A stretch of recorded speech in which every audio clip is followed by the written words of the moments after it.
name is Des Fitzgerald from University College Dublin, and we are UCD Science Expression.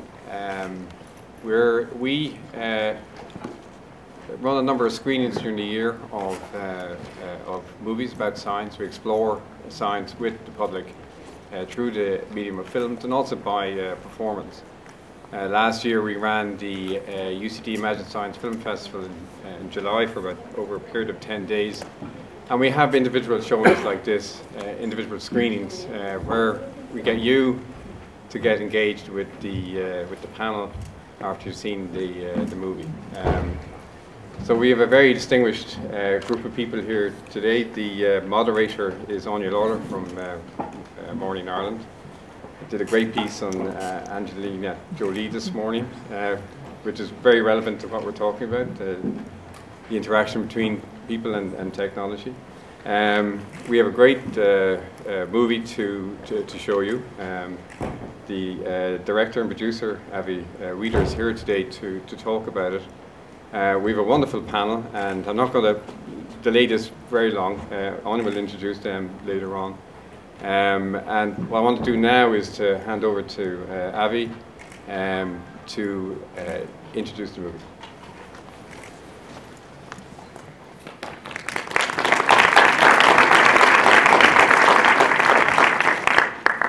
Well, I'm not going to say much because I never like it when somebody talks about the film before you've seen it too much. But I just wanted to say thanks to everybody who's come. Thanks for inviting the film. And one of the best things about making the film for me is being able to talk with audiences after about it. And I already know with the panel that's here that there's going to be some great discussion. And the point of the film is so that everybody can think about technology in your life and your relationship to it. That's really what it's all about. So make sure you turn off all your technology before the film starts and enjoy it. Talk to you later.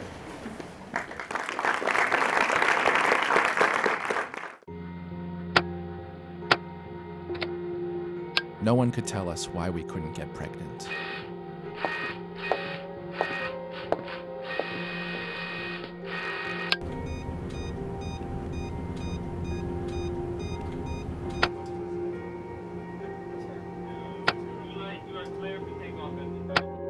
After trying for 3 years, we did IVF. Technology is really a continuation of the evolutionary process. We're going to merge with our technology. We're getting closer and closer to our technology. My view about the nature of technology is fairly radical because I believe that technology started at the Big Bang. So long as human nature remains what it is, people will continue to fool around with technology. Will there be any fundamental change in human happiness or the meaning of human life? There never has been before, and I doubt if there are. I have no reason to suspect there will be in the future. And this gets to one of the central issues about technology is whether it really is neutral, whether it's simply a question of is it being used improperly, or is there something about the technology that causes specific problems? Technology has always changed the way that we think.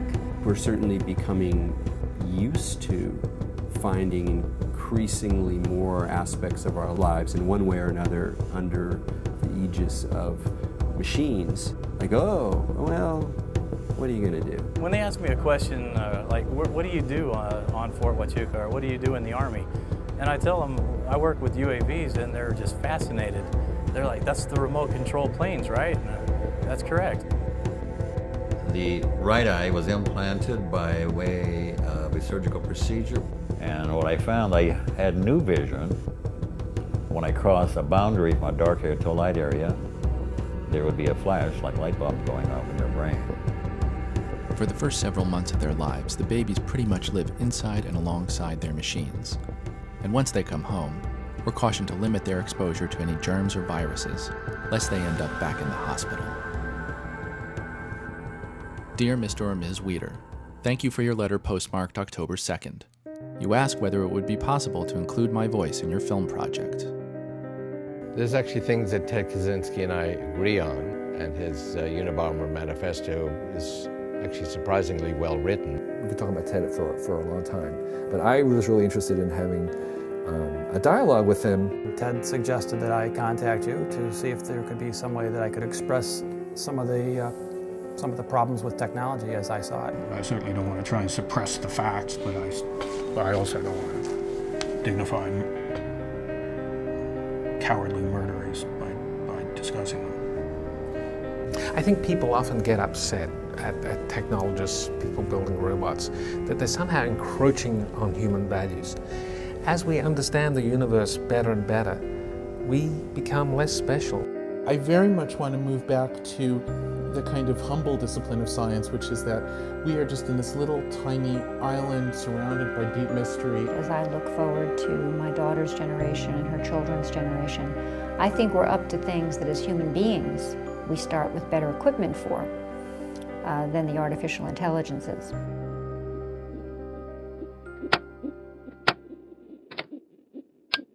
We're programmed to survive. What we're going to do now, I'm going to introduce you to the panel, or get them to introduce themselves, and then, because I like making my life easy, we have a couple of microphones. So rather than, you know, sit here and pontificate, what we'd like to do is kind of, you know, I'll riff and ask questions here if nobody puts up their hand and wants to say anything. But what we'd really like to do, and certainly I know what Avi is kind of hoping for, is that we'll get a kind of a conversation going where we can all talk together about the huge numbers of ideas that were thrown up by that movie. So basically, if you want to talk, if you want to contribute, if you could just stick your hand in the air so as I'll be able to see it. We have this guy here with the beard and the brown jumper, has his hand up straight away. I'll get the microphone to you and I'll come to you in about a minute. Is that okay? Anyone else who wants to talk, will just stick your hand up. Stick it high because my eyesight isn't great. I need a machine. And we'll get the mics to you. So the very distinguished panel that UCD have put together now, Dermot Power, consultant in geriatric medicine at the Mater. And I presume all that stuff about living forever and repairing old bodies and... Yeah, I mean, it's interesting, and I think it's perhaps an area that deserves a light shone on it more, which is how technology in the pharmaceutical area, rather than the machinery technology, is delivering more people into old age than perhaps has ever happened before. And the consequences of that, both for the individuals involved and the society that we find ourselves in. Just to give you one little number, just to make everybody think, and that's if you reach the age 50, you have about a 50% chance of ending up in a nursing home. Yet we put no money into researching nursing homes. What's good, what's a bad nursing home, what's the best way to manage people in a nursing home, end-of-life care within the nursing home environment, management of pain in that environment. All those kind of things need to be explored and need a light shone on them. And I think you know, we're only beginning to see this now, and you know, within the context of, I'm sorry, I'm rambling on a bit, but in the context of hospitals, you know, we end up with, you know, an awful lot of technology. It's not going to be out there relying on an incubator, for instance, to keep a baby alive. It's going to be something inside you that's fixing your own faulty computer program, your own genes. Maybe, and maybe getting to the point of then, you know, having difficulty dying when you need to, you know, which is actually an issue as well. You know, people trying to die, and us in the medical fraternity and families not letting them go, which is sometimes the right outcome, you know. It's interesting. I'm dealing with it in terms of cancer documentaries at the moment. And, you know, when you're looking at all the amazing stuff medicine is trying to do in terms of keeping people alive, it also ultimately raises the question of when should you die? Yeah. Do you know, because you can't keep you know, well, you could, if you did keep everyone alive forever, what kind of world would, you know, your kids wouldn't be getting their share of the resources when they grow up. Anyhow, of course, the other thing that was featured strongly in the documentary was this issue of blindness and these amazing glasses, you know, and if not now, hopefully soon. Avril Daly from Fighting Blindness, what did you make of all of that? Well, I found it extremely interesting on several levels. Firstly, I remember, and credit there is to Dr. Mark Humain, who came to a Fighting Blindness meeting in 2000 in the Westbury Hotel and showed us pictures and graphs of potentially what this was going to look like. And so seeing it now and knowing that actually this technology actually is available. It's been approved in the US and it's been approved in Europe. And I know that researchers and actually clinicians, ophthalmologists, in subretinal ophthalmologists in this country are currently training up on how to implant this technology. It's very, very exciting. And one of the statements that I think the gentleman's name was Dean said, he said he was excited about being in the pathway to the development of science. And it's a very, very true statement from our own experience in fighting blindness and with the genetic and rare disorders organisations and all these people involved in patient advocacy. What we learn is how much patients want to be part of this process. And even when it doesn't really work out, they feel that they have made a contribution to the ultimate goal. And I think that was very well conveyed in what Dean said. One of the issues actually, and retinal science is going in incredible leaps and bounds. And I actually saw a gentleman last year at a conference who had a retinal implant and was able to read his own name and said, "You've spelt it incorrectly, there's 2 Ks in Mika," which is astonishing stuff. So, I mean, it really is exciting, and we should be optimistic about all of this. But one of the issues that came up I think Ray Kurzweil was saying, about having, or maybe it was the robotics professor, I can't remember, but you're talking about having the opportunity to have little computers or whatever you want to call them that were the size of cells in your body, and they were going to improve our brain functionality and all of that. And it makes me think a little bit, how is that really going to be possible? And is it going to be available to a certain few? And are we going to be in a situation there where people who can, like we're in a situation with medicines at the moment, are we going to be in that situation down the line where certain people will have access to certain things that will make them almost superhuman, and that kind of area is something I think that's quite interesting. Yeah, it's not going to be that it's going to be, technology is going to be able to deliver so much in the next couple of decades. It's also going to be at a whopping cost. Now, the other argument is that over time those come back, but certainly, the short to medium term, access is going to be a huge issue, isn't it, Abby? I mean, you've thought about this. Certainly Ray Kurzweil would say that A, it would happen with nanotechnology. Yeah. And B, all technologies move from, the very few to basically from the space station to your kitchen. Being free, because, when in the 1950s, a calculator was used by an engineer, and now it's free. I mean, you get who buys a calculator? I mean, that's it's nothing. Unless you need one for an exam that's happening in 20 minutes. Right, but sure. Anyhow, we won't go there, as I had to during the week. Brian Caulfield, Dr. Brian Caulfield, what did you make of the movie? I thought it was really thought-provoking, because I suppose the type of research that we do in UCD, we spend our time trying to understand how we can harness the power of technology to make people, age more successfully, or to understand how we can gather information from people as they move throughout their daily lives using sensors and ambient sensors or sensors that are on their body, to try and understand how their behavior and how their biomedical markers might help us predict whether or not they're going to do well with a particular disease, or whether or not they're going to have an exacerbation, and we might be able to get in early intervention. I was very interested in the fact in the notion that some people would be so anti-technology. The Unabomber, you can understand. I don't mean understand his motives, but he's quite far gone. But I was a bit perturbed by the guy in the University of Michigan, being somewhat of an apologist for his actions. I find it hard to come down against technology in any sense. Because it has so many positives and has negatives. But then you can't just say because something has a negative that it's bad. It's up to humans to choose how we harness and how we use technology. There's no technology yet. I mean, Brooks said near the end that he doesn't think that a robot is ever going to, take over and do us harm, because we're not going to program it that way. We design the technology as humans, and we can choose the utilization models, we choose what technology can do to us. So the car was mentioned as an example, and it's a really simple example. We choose to get in our car in the morning or to sit in traffic for an hour when we could have walked in 20 minutes. So if we sit in the car for an hour, it's doing us all sorts of harm, it's doing the environment all sorts of harm, but it was a personal choice. Mm-hmm. Anne O'Dea from Silicon Republic, what do you make of those kind of dilemmas? Do they bother you, or do you think we can move optimistically into the future? Well, I think you wouldn't be human if you weren't bothered by some of the issues, and I think what we've done really effectively is bring up some of the ethical issues in that.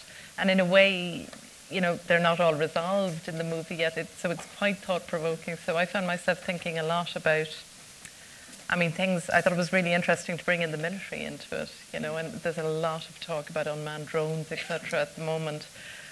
And his name escapes me just now, of course, typically because I'm sitting here. But I was listening to this man in the UK at the moment. He's in Oxford, and he's currently lobbying to try and ensure that we bring into weapons conventions, etc. I don't know if anybody else got this guy. To ensure that we bring in a red line that can't be crossed, where a drone can never make the decision to fire a weapon, that it can never be the drone, that it always has to be a human decision, etc. Now, in a funny way, you can apply that, in my view, sort of across the board to everything. I find the likes of Kurzweil, I'm hugely into technology, I'm hugely optimistic about the future, but I find him slightly terrifying, frankly. His idea of, the idea of, I think it was Lanier that was saying the idea of almost backing up into a machine, that you could make yourself live forever. Is that really the world we would want anyway? But I do think there's massive ethical questions. It's not technology that scares me in any way, personally. It's people. So, it's that dilemma between the machine and the human being. And so technology is neutral, but we're not? Well, I think Eric Davis, kind of hit the nail on the head by saying that, technologies do have tendencies. A gun has a tendency to do a certain thing. And now you can get one off a Xerox machine. Well, this is a big issue I've been following is the 3D printing, which is, in many ways the future of manufacturing. Today it's plastic. In another 12, 16 months, it'll be some sort of metal or liquid metal, which I've already been seeing.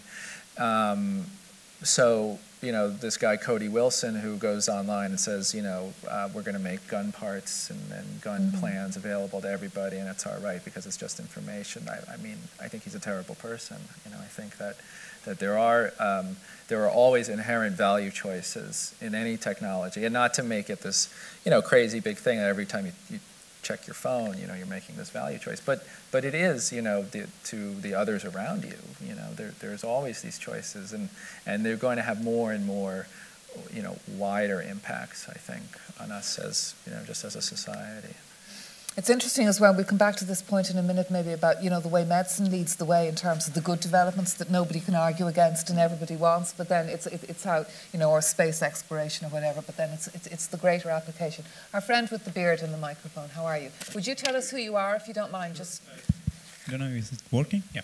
I am Giulio Gazzola. I am a PhD student at UCD, actually. I am a biotechnologist, and I'm actually working on, microbes.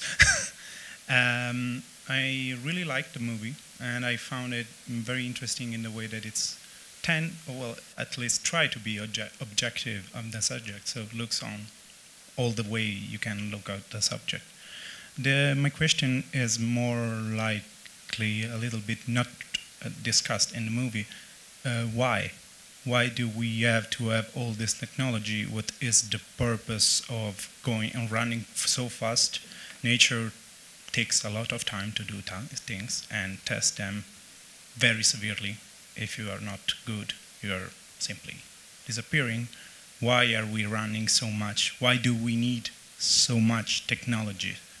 Aren't we satisfied ourselves the way we are? Well, I don't think that, I agree, with Kevin Kelly in a lot of ways in the notion that technology is this, kind of a universal force in a way, and the power of it is that it is exponential. So it's not so much even at this point that, I mean, as I think our need as human beings is continually a need to shape our environment. We're always trying to shape our environment. You're trying to complete, you know, your program in microbes. I'm trying to make more film. So we're all striving for something. The tools that we have are iterative. They build upon themselves. So they're always getting more powerful. Your computer's getting twice as powerful every 12 months, and that interval keeps shrinking. So it's just, in some ways, it's you know, I don't want to use the word inevitable, but it's a kind of an inevitable consequence of the iterative and exponential quality of technology itself. So do we need it? We need it, probably just insofar as you just want to do something, and then the next tool you have to do it with, or the next set of information that you have to learn from, is twice as powerful as the last one that you had. And it's the capacity to use tools from the very beginning that set us apart as a species. Well, absolutely. You know, and that's created the space in which we were able to go on and do something else. On the other hand, we are flawed creatures that are probably programmed to depart this planet by the age of 30. We've all moved, you know, we've all moved a bit beyond that, haven't we? I don't know if anybody else in the panel wants to come in on that. I think technology in itself is somewhat seductive, isn't it? Once it's there, you'll use it.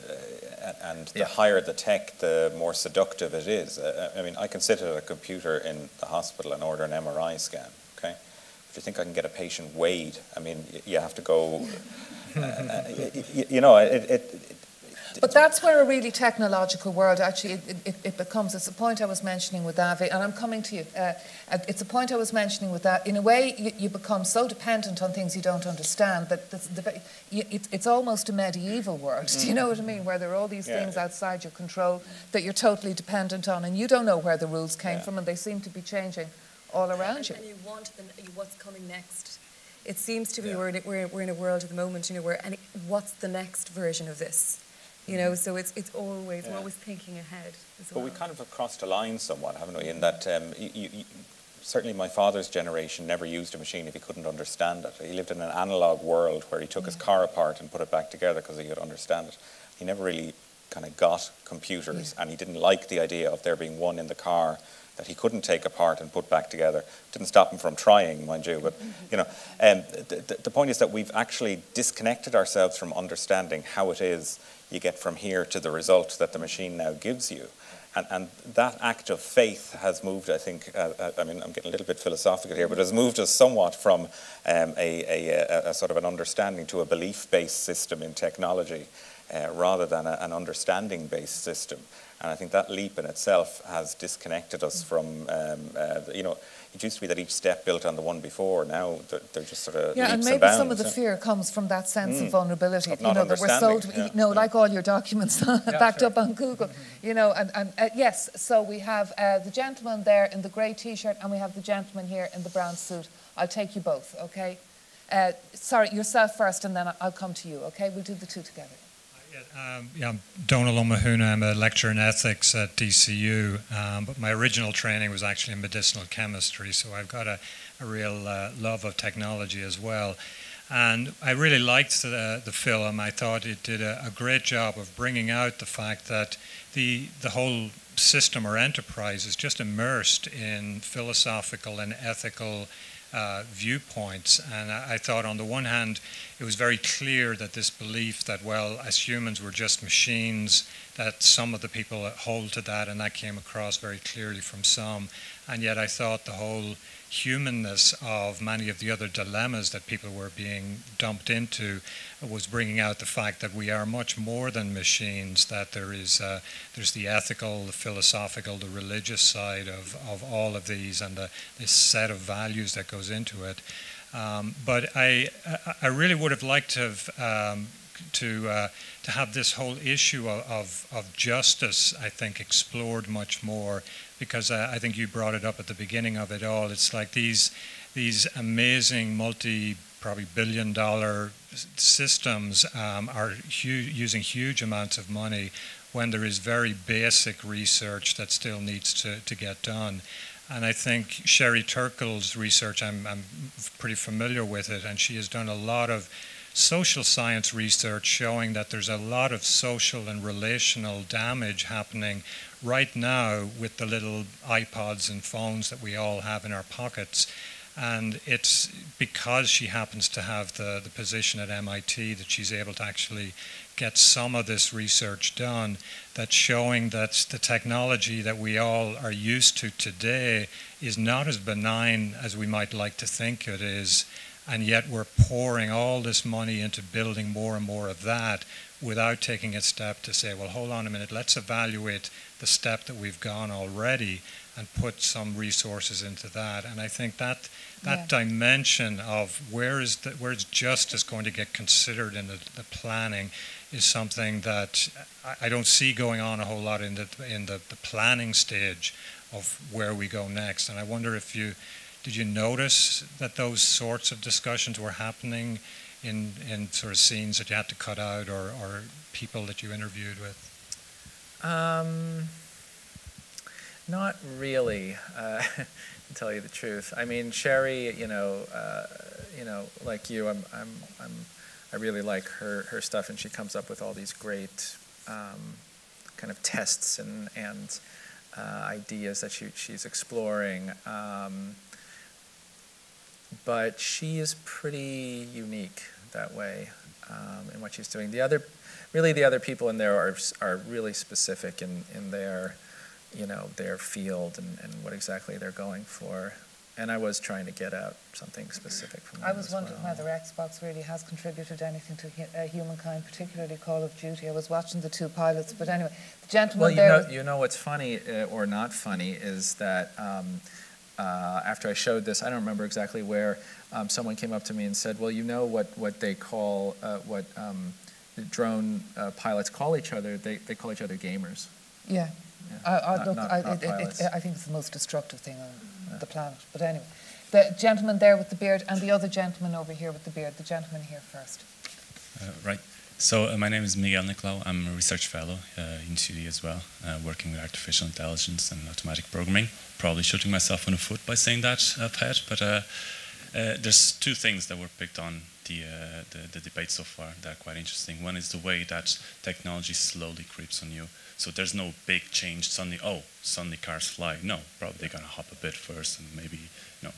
And the other thing is that humans are always in control, and therefore if technology goes wrong, it's because of humans, okay? So the problem with, we're not really in control with certain technologies anymore, at least the common people, right? The example of the car is a very good example, right? Toyota had to recently, a few years back, to recall a lot of cars because they had a bug. Right, so because we have these bugs, so more and more we're starting to, these bugs can creep in from very low level programming all the way to, I did everything right and this still doesn't work. And more what we're going to have is automatic programming systems. And then suddenly we're not really fully in control with those. We think we program maybe the original program that programs the other program that programs the other program. Somewhere along the line, we might actually lose control of the technology. There's always obviously technology being. Does that scare you? Does that scare me? Well, I work in that field, so I know, hopefully. and I'm asking you, does it scare you? No, we try to avoid that in some way, right? But we're humans, right? And us as humans, for example, control that red line. The drone will never kill anyone, but we're humans. We make mistakes. So we will make mistakes in programming our technology. And if our technology is going to program our technology and create our technology somewhere along the line, we actually might lose control. I mean, it sounds like Terminator 2 in some way, but hopefully we won't get to that level. But the whole red line thing is also kind of a red herring, because if we're also relying on other technology to give us the field information for what's going on there, to then make some higher level decision, you know, it's I agree Yeah, that. but do you know where I think the problem is? I think the problem is the human beings wouldn't stick to the red line. I think the problem is there'd be human beings who'd manipulate that rule. But this is why this man is campaigning so strongly to get it literally put in writing to every convention that exists on weapon use. It's that fear of humans, you know. I think the point is really interesting about the losing control thing, because everybody seems to forget. It's only a couple of years ago, but, you know, the financial crisis, the markets. I mean, is everybody aware how the markets work and the use of computers and the programs and the logarithms and all the rest of it? I mean, it was a disaster and everyone seems to have forgotten. It's really quite funny. I never hear anybody talking about it anymore, and they're all back to using their terminals and their... Well, Kevin Kelly wrote a book called Out of Control, That's right. you know, years ago, where, I mean, basically it's like, you know, technology is they're like, it's like children, you know, they're necessarily going to be out of our control, but we're going to teach it to, you know, be as ethical and as good as we can, but don't assume that you're going to be able to control it. But are you not, is that always not coming back to humans not behaving responsibly, not the technology, you know, it's the human in the loop that is the problem. And I suppose it depends whether you mean a bug or a hack. You know, there's two sides to that as well. Well, there's two things. There's the way the technology itself can screw up, because everything does, you know, even machines. They're like us in that respect. And then there's the ways in which we can misuse. But if you think of technology, and one of the things I was trying to get at in the film is not to think of technology as this thing that's kind of outside of us, but it's something that actually is a part of who we are. If you think of DNA as a technology that is a self-replicating code that, you know, leaves a record of itself and builds upon it. So technology in that kind of holistic or universal way of thinking about it is a part of who we are. So, you know, as there's and technology, for all the technology involved in making your kids, and I haven't forgotten about you, but technology, there were aspects of that technology you chose not to use, for instance, when it came to the screening of your baby. And I mean, it seems to me technology in genes is going to become one of the really, really complicated everything is basically being reduced to information, biotechnology, you know, engineering, I mean, obviously, but especially in medicine, I think as everything becomes a genetic sequence and a genetic code and something that can be reprogrammed or screened for, this is the view that, you know, really everything is information and can be manipulated to our liking. As such, 3D manufacturing, it's just a file, it's just information. Yeah, the real haves and have-nots are going to be those who've got all those stem cells from the umbilical cord that you'll be able to design all the kinds of fantastic 21st century medicines that will keep us all immortal and stuff like that. Yourself there in the black shirt, yes. And then I'll come to yourself, yeah. Yeah, my name's Abraham Campbell. I'm actually a researcher in augmented reality in UCD. So again, not to shoot myself in the foot completely. I really did like the film, but I was kind of interested in your counterpoints. You obviously had the military counterpoint, and then obviously Ted and obviously the philosopher. I'm just interested, especially, I'm guessing by the accent coming from North America, you didn't use the counterpart of sort of how the Amish take to technology, and that very ritualistic use that they don't, everybody initially thinks they just know technology. It's different sects are different, they actually vote and make decisions. And they see technology in a very... They have their own technology. They have their own technology, but they sometimes adopt, let's say, mobile phones, if that makes sense and it's safety in the field. Yeah. But when you bring it home, it goes in a little shack and everybody shares that phone. They use compressed air a lot also. Yeah. And this sort of different. And I was wondering, obviously, as a filmmaker, you're trying to make the most impact to a certain degree. Yeah. But it does show a different way of actually starting to adapt technology. One of the reasons I'm a researcher in augmented reality and not virtual reality is I would like this sort of, if we do events get very advanced 3D graphics, that it is in our world and that we're interacting it, but I'm still interacting with my world. Right. While I've seen, unfortunately, friends of mine who, I do love games, but yes, I have to admit, I do have the odd friend that literally, I do count, they have just lost years. You ask them, unfortunately, even during the boom, they couldn't get jobs because what were you doing last week? Oh, I was raiding, but you had a job interview. You didn't attend a job, their actual sense of reality, and it's very worrying. But that's the thing. There is rituals. There is ways of dealing with it, and perhaps in sort of discussing this, we should also start looking at, well, actually, we are optimistic. We think technology could be good, but perhaps we should start just a little bit of ritual, just figuring out which way we can adopt it and kind of take advantage of it, not sort of disadvantage like some of the military examples. Yeah. Yeah, because like sugar, it's addictive, isn't it? Too much It's a lot is of personal choices. Yeah, too much is bad for you. There was a really interesting example, I don't know whether you read during the week, but they were talking about a lot of the very early adopters in technology, some of the really big guys and founders of the tech companies, etc., have gone back to switching off their, were you reading about this? Switching off their phones, their machines, putting away the Kindles and going back and reading a paper book. I think that's really interesting, and it touches on what you're saying, is that there's going to be human choices that are going to be made, and there's rituals that are going to change, because I don't think it's sustainable. You know, loads of us have fallen into it. I still do it. I mean, before I ever get out of bed in the morning, I've been on my iPad, and I know everything that's going on in the world, you know, according to my, whatever, couple of hundred people I follow or whatever.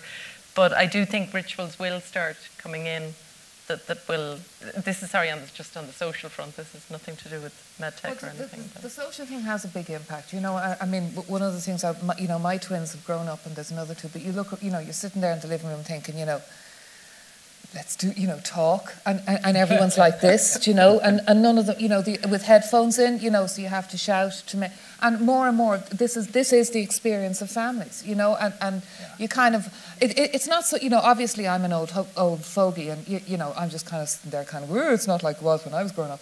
But equally, you know, we weren't all sitting around watching the Waltons. We were having a lot of rows and stuff like that. But you kind of think that there's no space.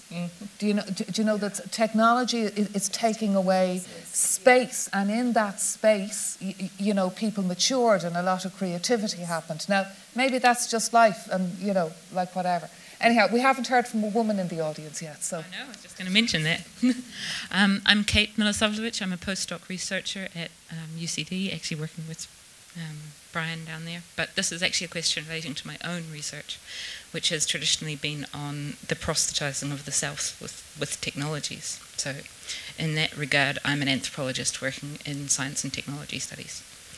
And there was two things. One, the first one that I wanted to pull you up on was when you said, Anya, that it will be haves and have-nots, that, you know, these that have the stem cells, but actually even more basically than that, it will be those that can access healthcare and those that can't. And there are large portions of the world that we're missing out in this film, I guess. And not to say that it's not a great film, because I really enjoyed it, but I think with technology, we forget as well, we're driven on, and we forget that there are whole portions of people for whom basic healthcare rights are missed out. And so when we're talking about technologies that might improve our quality of life, that might extend our life, that might offer us the possibilities to have children when we couldn't before, we have to always accept, you know, like that these all come with a cultural prerogative. They come with a gendered equality, you know, like who gets access and how. And so I was just wondering if you guys could speak to that a little bit. The fairness question, the ethical question, the fact, what do we do about it as well, I think. Well, I mean, personally, because this is, you know, very much a personal film, but I'll tell you that we were able to do the IVF not because we had a whole lot of money saved up, but there was actually a New York State grant that basically paid for 2/3 of it, because it can be hugely expensive, and we hit it on the first time. So yeah, we had that access, you know, through a state fund that I'm sure it doesn't exist anymore because there's no money for that kind of thing. But yeah, it's we're very lucky, you know, and able to go to the absolute best, you know, most technologically advanced, you know, neonatal hospital in New York. But in terms of access, you know, there was something that didn't make it in the film, but, you know, talking to Ray Kurzweil, and he was saying, well, you know, in developing countries, they've leapfrogged whole technologies. So they're not doing landline phones. Everybody's got a cell phone, and that's because of the downward pressure on the cost. Where a cell phone, is not, it doesn't cost anything, but in 1980, it was only the rich and powerful had them. So there is so he I'm not a spokesman for him, but to say that these technologies do become ubiquitous and become very accessible to most people, that price no longer becomes an interference. There's some very interesting stuff on the impact of cell phones in Africa. Dermot and Avril, I want to hear from you on that. Culturally, it might disrupt lots of things. Go on, Brian. I was just going to say that the cell phone has made a massively positive impact in the developing world in terms of enabling healthcare to be delivered to people on the mobile platform. So it's a positive example. And probably some sort of banking also. I would imagine. Dermot, I just think it's interesting the dichotomy or the split which has occurred between pharmaceutical technology and digital technology. Cell phones are spread out into the third world because people will make money by there being more of them there. Drugs haven't made it the same way into the third world because... That's a really good point. Do you know what I mean? And we treat the two things differently. We regulate the drugs market. There's a presumption that digital technology is good, and therefore they don't go through FDA approval before you can release an iPhone. And I'm not quite sure why, that the presumption is this is a good thing. So therefore there's no need to run any studies on it. There's no need. If you tried to put an iPhone through an FDA approval process, we'd still be using the big house brick to have a conversation. Do you know what I mean? We treat the things differently. We don't apply the same ethical standards to all technologies. We approach them in different fashions. And I don't know why. I don't have an answer for you, but I just would observe that we do seem to take a different approach to different technologies. The FDA are coming. Are they? Yeah, they're getting their grubby hands on digital technology now too. Really, in what way? Well, like mobile apps will have to go through, if there's any clinical decision-making process involved in the information that is gathered and distributed via a mobile app, then it will be a medical device. You have apps at the moment for people who, if they're runners or they're athletes, where they can measure their heartbeat, and if they feel they're in a bad situation, then they go to the GP, then they go to the hospital or whatever it is. So there's a lot of self-medicating and self-judging of your system going on right now with certain apps that they're going to really look at. But one of the issues that I just wanted to bring up was going back to the original point in relation to the point the lady made here in two-tier systems. It is fair to say that as technology advances and becomes more commonplace and more affordable, it will be more widespread and more accessible. But, for the right now, for the here and now for people, it is a difficulty to access. And certainly the technology that's shown from the perspective of the gentleman with the visual impairment, those devices are up to €100,000. And if you consider the fact that there are about 100,000 people in the country with particular visual impairments that may benefit from that type of technology. Now, not all people will, because it depends on the circuitry of the eye, the damage, etc. But that's a huge burden on a family with maybe one or two people with a vision impairment. And the fact of the matter is that, it's here and it's now, and so how are people going to access and our information that people will have to fundraise to be able to get access to this technology in this country, in what's considered a first world country. So then you have to think about what's going to happen in other areas and where they don't have such access and they don't have such systems as we have in healthcare. So it is you can look to the future and think that it will be positive, but it's the here and now that people want. They want that technology now. Des, yes. So it's interesting. Brian said that technology doesn't do any harm, and certainly you can see a lot of benefits from technology. And I just wonder if we're reaching a point where we're beginning to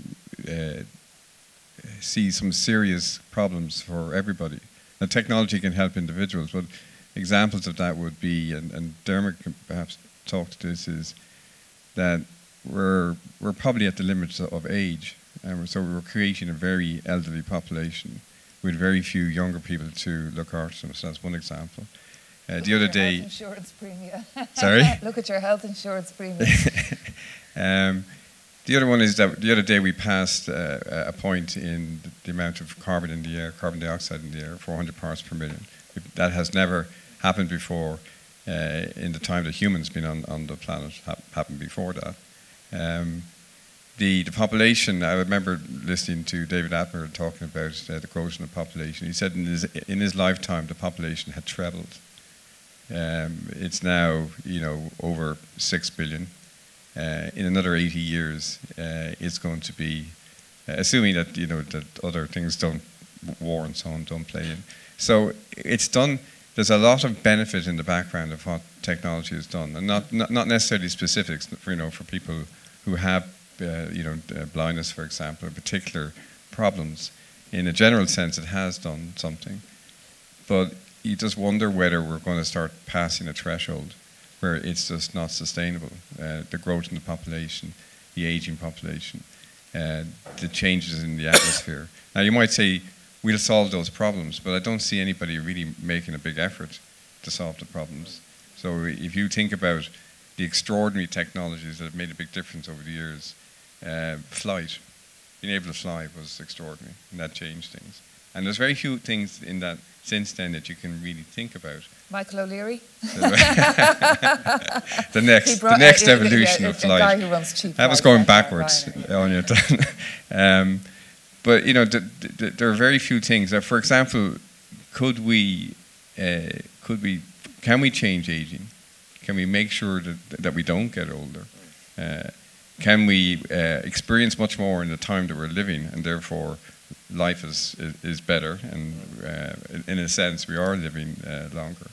Can we leave the planet and therefore say we're going to have to be somewhere else? We can't stay here any longer. So it seems to me some of the technology we talk about is incredibly trivial. So we can we text all day, we tweet all day, but I mean, what's that actually achieving?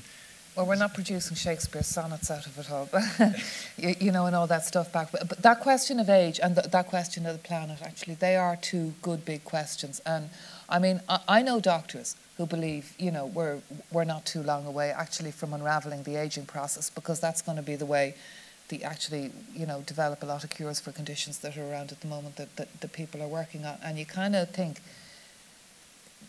is that a good thing?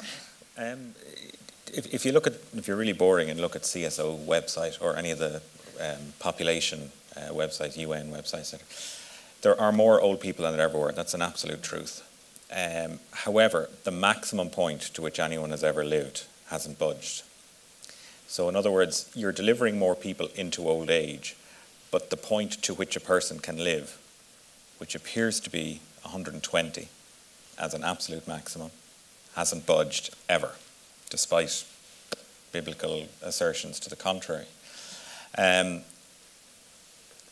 It would appear as if we are genetically programmed to die at some point, which is of an advantage to the species. Once reproduction has occurred, etc., it is genetically advantageous that the older people die off. We're clearly struggling against that from an ethical and moral point of view, but what was likely to happen is that people will be healthier for longer, but will eventually pitch into a situation where the majority of their disease occurs in the last few years, or the latter stage of old age. If you look at what are called survival curves, so for example, turn of the 19th century, survival curves would have indicated a fairly straight line, that there would have been deaths at infancy, deaths at 10 years, 20 years. They've become flat, more or less. Most people survive into older age. There's little dips for crazy young men who ride motorcycles and that kind of stuff, but for the most part, they're straight lines across. And then you get a square drop-off that people consume. it's the order of 70% of their entire healthcare expenditure is spent on the last couple of years there, right at the end. And so you have to start, because resources are finite, you do have to start questioning the merit and the benefit that you can accrue at that stage in your life and what the priorities are. And for me, a lot of my work is involved in talking to patients and asking them almost to develop a hierarchy or a top 10 of their complaints, you know. What's the worst thing that's going on at the moment, and can we fix that one? Forgetting everything else, you know. And you try and address that. And sometimes the medication you use to treat that makes the one down at number 10 worse, you know. And you kind of say, well, is it worth it to you to have less of this at the price of more? And that's the kind of bargaining you get into at that stage in life. And as I said, one of the difficulties is that there's an awful lot of money and research spent on esoteric illnesses that affect, thanks be to God, very few people, but very little spent on situational research and environmental research, which affects all of us, or will affect all of us. Why? Because it's not high tech. It's not. High well, it's not high tech, and it's not terribly sexy. Like, you know, I mean, you know, nursing homes aren't terribly nice places to go. Piles and bed sores, you know, don't have the same kind of. Yeah, but it's not cute. It's not nice. It's not, you know, and it's an area that I think deserves a light shone on it, and it would be nice to think that, you know, looking at technology which can support people later into their lives would be one area that could be explored more. And I think, you know... but you mentioned nursing homes. Are people not what people need late into their lives? That's what we used to have a lot more of. Yeah, people are expensive though. Don't have a lot of now. You know, if you could get robots to look after older people. Yeah, well, I've met a few people who behave like robots. And the question of leaving the planet, actually, seeing as how we had Tom Hadfield, or Chris Hadfield, Commander Hadfield, back on Earth today, landing in Kazakhstan. Yeah, well, I don't want to go away. Do you? Well, not given the environmental conditions you have to live in. I mean, you know, what probably won't be publicised is the rehabilitation programme he'll have to go through now that he's back on Earth. How long was he there? 6 months? 5 to 6 months. Yeah, so his bone density, he'll have muscle changes that are similar to the aging process. He's going to have to go through a very serious rehab program. So we're a very long way from cracking that particular nut. And if I can go back a little bit, maybe before actually leaving the planet, if we could possibly maybe save this one, would be quite good for our grandkids. The one thing I would point out, if you look at the carbon level, and it was quite frightening for it to go over that level this week, a huge amount of the carbon is coming from the first industrial revolution. So you're talking about oil and coal burning, etc. I actually do believe technology has a massive role to play, and there's a lot of money being spent on research at the moment. In a funny way, I suppose, after the financial crisis and during the recession, it became less of a priority and got put on the back burner a little bit. But there's incredible research going on with the likes of what the Green Touch Consortium are trying to do, where they're actually aiming by 2020, or to come up with technologies that could, by 2020, reduce the energy use in networks. You think about us all using our phones, etc., and our iPads, and you name it. I mean, those sort of energy efficiency projects could massively reduce the carbon that we use. So I actually think things like technology could be a huge part of the solution. And same goes for renewables. You see, the optimist believes we've got sets of problems, but we can invent more solutions and solve our problems. And the pessimists think we've created something we don't. You see, so there were two lines, because I have to wrap up now. There were two lines of Shakespeare that occurred to me actually watching your thing. We are such stuff as dreams are made on, and oh brave new world that has such creatures in it, particularly given that, you know, your kids were this riff running through it so beautifully. You do say you come down on the side of optimism. You do seem to be somebody who say, you know, we can invent our way through nature, past nature, but we're still human. We'll still hold on to what's important. That's something it will be in the world your kids grow up in, do you think? I hope so, yeah. I mean, Don't you want your kids to live forever? No, not forever, actually. No, I want them to have a great life, a long life, and a peaceful death on lots of happy pills with robots looking after them very nicely. No, not forever. I think that would be the most terrible thing we create for ourselves, don't you? Maybe I'm not old enough yet. I don't know. Well, look, I'll tell you what, we'll all come back in 100 years' time, okay, and we'll take up the conversation from there. Would you please thank Avi and the rest of the panel? Thank you. It's been really engaging.